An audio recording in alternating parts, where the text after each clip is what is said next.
Kira salah satu isu politik yang menarik untuk dibicarakan kali ini adalah soal permintaan maaf yang dilakukan oleh Rismond Sianipar, seorang peneliti yang juga ahli digital forensik, meminta maaf ke Jokowi, meminta maaf karena hasil penelitiannya selama ini meragukan keaslian ijazah Jokowi dan Gibran Rakabuming Raka.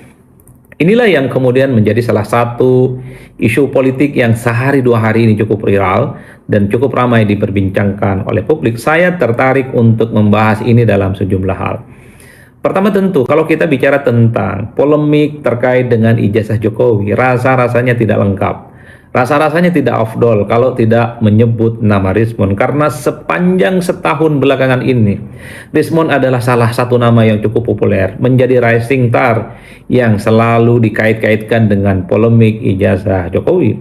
Wajar kalau kemudian ketika sehari dua hari yang lalu melalui YouTube-nya Rismond secara terbuka meminta maaf terkait dengan hasil penelitian terdahulu yang meragukan keaslian ijazah Jokowi dan Gibran Rakabuming Raka. Karenanya inilah yang saya sebut sebagai variabel yang pertama, kenapa pernyataan Rismond yang meminta maaf kepada Jokowi dan Gibran itu ramai diperbincangkan oleh publik, ada polemik dan ada perdebatan yang tidak berkesudahan. Yang kedua tentu ada sesuatu yang berbeda. Dulu hasil penelitian Rismond itu kan meragukan keaslian ijazah Jokowi, meragukan keaslian ijazah Gibran, dan bahkan sudah lahir dua buku terkait dengan keaslian ijazah Jokowi yang diragukan oleh Rismond. Itu kan sudah mulai terbit buku yang judul bukunya itu adalah Jokowi's White Paper. Itu tentu adalah sesuatu yang serius dilakukan oleh Rismond dan teman-temannya tentu saja, hingga lahirlah buku terkait dengan penelitian ijazah Jokowi. Dan bahkan ijazah Gibran itu kan juga termaktub dalam buku yang berjudul Gibran Endgame. Tentu adalah sesuatu yang juga serius. Bagaimana Rismond merupakan salah satu orang yang cukup serius meneliti ijazah Gibran dan ijazah Jokowi kurang lebih sepanjang setahun belakangan ini. Yang menjadi ramai itu karena penelitian terdahulu mengarah kepada meragukan keaslian ijazah Jokowi dan Gibran. Tapi belakangan ini, kata Rismond, ada sesuatu yang salah, ada sesuatu yang dikoreksi dari hasil penelitian terdahulu itu, di mana ada temuan-temuan baru yang dimiliki dan sudah dilakukan oleh Rismond, di mana ijazah Jokowi, ijazah Gibran itu ya asli, tidak seperti temuan-temuan sebelumnya. Dan bahkan Rismond itu bukan hanya meminta maaf secara terbuka melalui media, tapi Rismond juga datang ke Solo menemui Jokowi, tapi juga kemudian datang ke Istana Wakil Presiden bertemu dengan Gibran Rakabuming Raka. Terjadi pertemuan di situ sebagai babak lanjut dari permintaan maaf ini. Jokowi merespon juga secara terbuka mengatakan ya memaafkan terkait dengan permintaan maaf yang dilakukan oleh Rismond. Sementara permintaan restoratif justice yang juga disampaikan oleh Rismond, kata Jokowi, itu diserahkan kepada para penasehat hukumnya. Tapi persoalan permintaan maaf, Jokowi sudah menganggap ini adalah sudah dimaafkan. Begitupun dengan Gibran, secara terbuka publik juga melihat bagaimana Rismond kelihatan akrab dan hangat dengan Gibran, dan bahkan Gibran menanggapi bahwa ya ini adalah momen bulan Ramadan, di mana ini adalah bulan yang penuh maaf-maafan. Bahkan Wapres Gibran Rakabuming Raka menghadiahi ataupun memberikan semacam hamper kepada Rismond setelah ada pertemuan di Istana Wakil Presiden itu.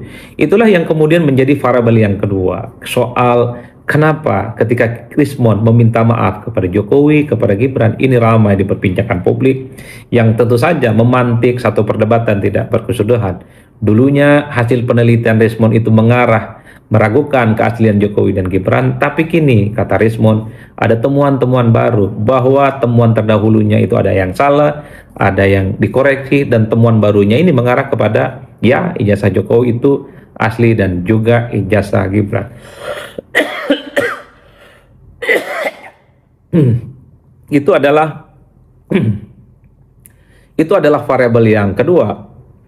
Yang ketiga tentu adalah soal orang juga akan melihat apa yang sebenarnya terjadi dengan Rismond. Kenapa hasil penelitiannya seakan-akan itu berubah secara total? Kalau kita mendengarkan argumentasi dari Rismond, ini tentu adalah bagian dari penelitian-penelitian lanjutan yang dia lakukan. Ya, sebagai sebuah riset, sebagai sebuah penelitian, kata Rismond, kalau memang itu dilakukan secara akademik dan itu dilakukan secara independen, ada kesalahan dan ada koreksi, ya memang harus secara terbuka mengakuinya kepada publik, termasuk juga meminta maaf.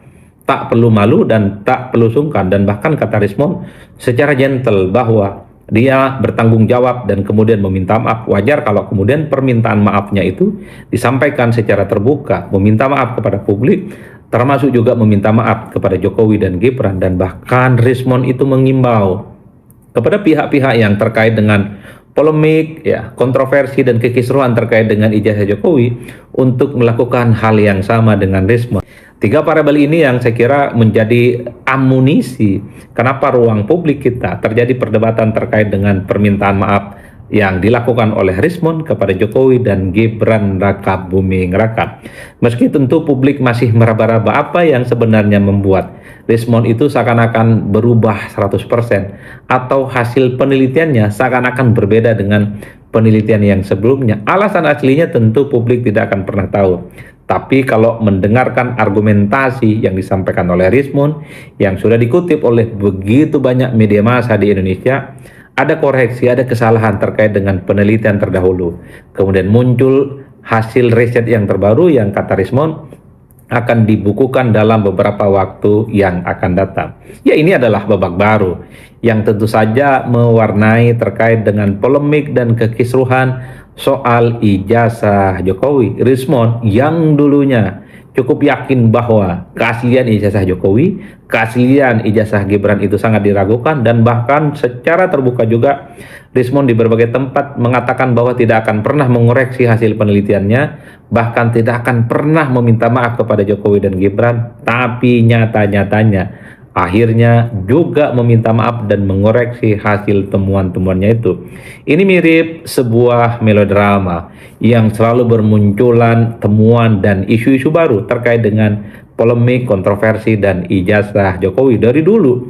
Bahkan sejak awal muncul ijazah ini kan selalu bermunculan semacam melodrama.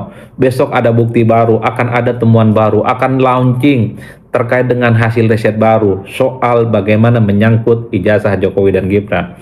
Kali ini ketika Rismond meminta maaf secara terbuka kepada publik, mengoreksi hasil risetnya, mengoreksi hasil penelitiannya terkait dengan ijazah Jokowi dan Gibran, dan kemudian membantah hasil temuan yang terdahulu, meminta maaf, mengajukan restoratif justice, inilah adalah babak baru terkait dengan ijazah. Inilah yang saya kira tinggal kita tunggu apa yang kemudian akan terjadi di kemudian hari. Setelah Rismond meminta maaf, datang ke Solo, bertemu Jokowi, bertemu dengan Gibran di Istana Wapres, apakah akan ada hentakan-hentakan dan manuver-manuver yang kemudian ini juga akan semakin menarik terkait dengan persoalan ijazah ini. Karena kalau kita mendengarkan teman-temannya Rismond yang lain juga mengatakan tidak akan mengikuti langkah yang sudah dilakukan oleh Rismond, dan mereka cukup bersikukuh bahwa mereka itu juga memiliki hasil riset seperti hasil riset yang terdahulu dan tidak akan dilakukan koreksi-koreksi apapun. Bapak Ibu semua, itulah yang kemudian menurut saya menjadi salah satu isu yang ramai diperbincangkan oleh publik. Tinggal kita tunggu bagaimana babak lanjut terkait dengan polemik, kekisruhan, dan kontroversi masalah ijazah ini yang saya kira sudah berlangsung cukup lama. Tentu yang terbaru adalah babak baru ketika Rismond meminta maaf kepada Jokowi, meminta maaf kepada Gibran, datang ke Solo, bertemu Gibran di di Istana Wakil Presiden, dan kemudian mengajukan restoratif justice terkait dengan persoalan hukum yang saat ini sedang dihadapi. Oke, halo teman-teman, kembali lagi bersama saya di channel ini. Salam NKRI harga mati. Teman-teman, kita sudah melihat dari apa yang sudah disampaikan oleh Bung Adi Praitno atau sebagai pengamat politik, yang dimana sudah banyak yang dilalui oleh beberapa pihak yang sudah mereka lakukan, baik itu dari kelompok peneliti seperti orang Rismond ya teman-teman ya. Nah, di sini teman-teman ya, kita sudah tahu bahwa apa hasil dari tujuan yang sudah disampaikan oleh pengamat politik dari Bung Adi Praitno tersebut, bahwa terbukti atau dari seorang Rismond yang sudah melakukan sejak dari beberapa tahun lalu yang sudah terjadi, bahwa mengatakan bahwa ijazah Jokowi itu palsu ya teman-teman ya. Nah, teman-teman, di sini juga kita sudah memerhatikan bahwa apa yang disampaikan oleh Bunga di Praitno tersebut, bahwa dari seorang Rismon juga sudah menyampaikan atau untuk minta maaf kepada seorang Jokowi, yang dimana dia sudah melakukan hal yang mungkin itu membuat Jokowi salah sangka atau salah prasangka dari beberapa pihak ya teman-teman ya.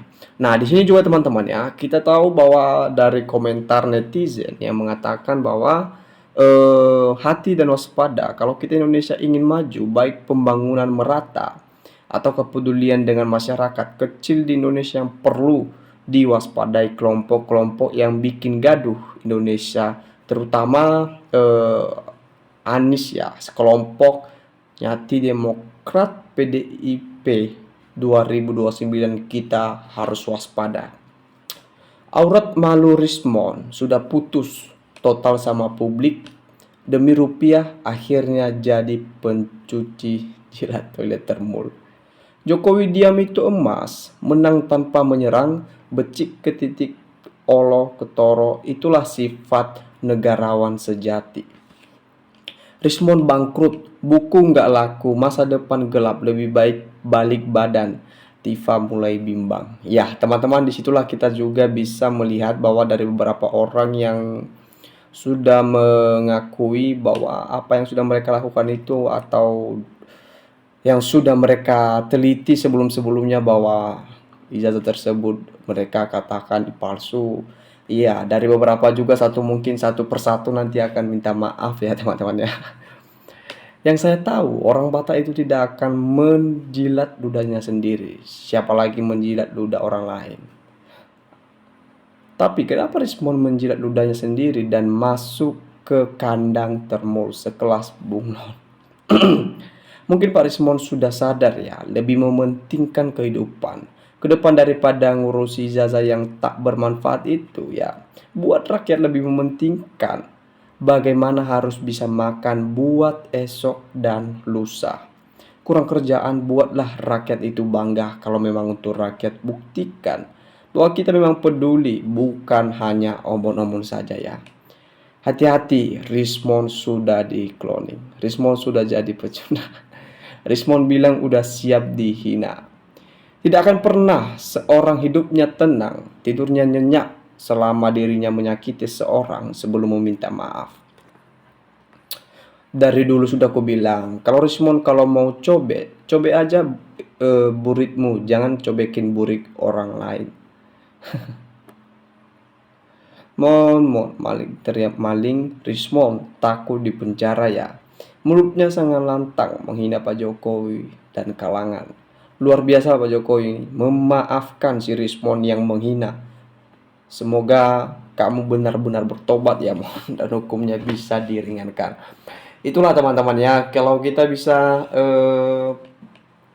menyimpulkan apa yang sudah terjadi dari sebelum-sebelumnya, bahwa banyak beberapa orang yang sudah menyebut atau memberikan beberapa saran atau komentar-komentar yang menyakitkan kepada Jokowi. Ya, teman-teman, mungkin inilah hasilnya yang setidaknya kita tidak duga, untuk mendapatkan hasil sebenarnya apa yang sudah terjadi dan apa yang sudah mereka lakukan ya teman-teman ya. Semoga juga yang lainnya bisa terbawa seperti Rismon tersebut, atau enggak kebalik ya, atau enggak nanti mereka bisa mau melanjutkan lagi atau gimana, kita tidak tahu teman. Maka dari itu teman-teman ya, mari kita dukung siapa yang sebenarnya benar-benar baik, dan siapa sebenarnya yang memang itu betul atau tidak teman-teman ya. Oke teman-teman, sampai jumpa di video selanjutnya. Salam NKRI harga mati.